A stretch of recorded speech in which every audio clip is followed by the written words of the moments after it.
Wow, guys, I don't believe it. The Canucks and the Oilers just finished Game 5, and I gotta say, this game had me on the edge of my seat from start to finish. This series could not have been closer. 2-2 series heading into Game 5, each team has scored the same amount of goals heading into it. You already knew before watching this one that it was going to be a tight one. And of course, it did not disappoint. But oh man, was that stressful. I would not have been able to take overtime. But thankfully, we're not going to have to worry about that this time around. The Canucks take a 3-2 series lead over the Oilers, and now they have a chance to win it on Saturday night in Edmonton to punch their ticket through to the conference finals of the playoffs. As a fan, it's crazy to say that, but the playoffs are full of wild storylines, and this is no exception. Before we talk about Game 6, let's jump straight into Game 5 to discuss what went down in the hockey game.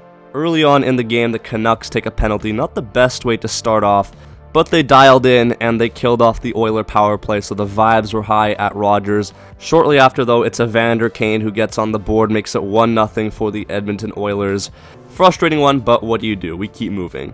Later on, it's shades of the old Pettersson as he makes a nice move here and then dashes around the net, centers the puck, but it can't get through. Good to see Petey, though, moving in the right direction, and it was really nice to see Rogers Arena having his back before the game started with the chance. You'll love to see it.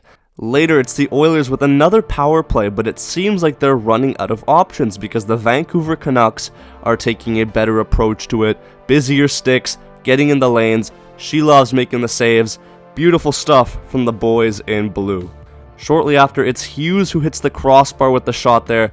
And then with 3 minutes to go, our fourth line goes to work here. The puck squirts out to Susie in his game back from being suspended, and he wires it by Calvin Pickard to tie this game up 1-1. Also, it's great to see Pod back in the lineup. That is my boy right there, and he is hustling, giving it 100% as usual.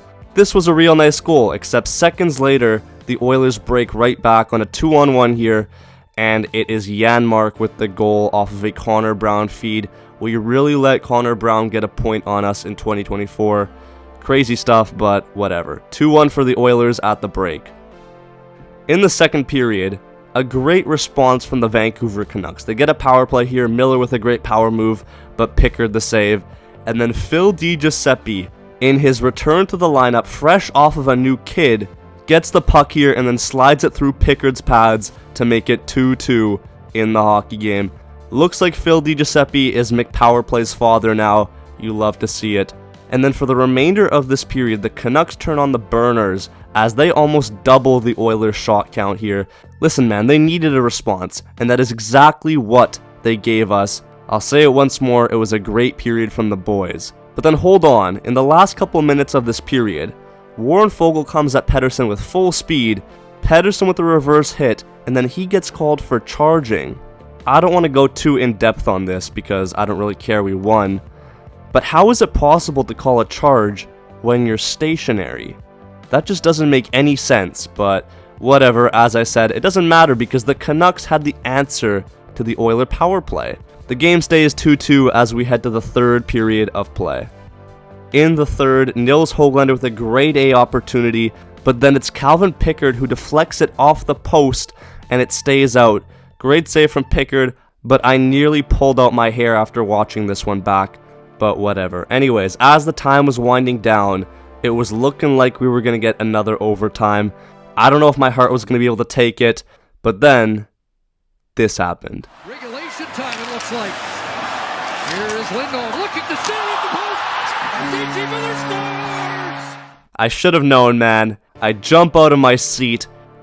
I don't even know what's going on anymore. JT Miller, man, give this guy the keys to the city. What an icon. Gives us the go-ahead goal. Mick Powerplay is pissed on the side here. The refs try gifting the Oilers more time to try and tie the game up, but it's not going to happen. The Canucks win the game, 3-2 series lead, and now they have a chance to win it in 6. Hey, man, everyone who said Oilers in 6, what happened? Where are you now? Anyways, it feels great. What a victory for the boys. Let me know your thoughts in the comments section down below.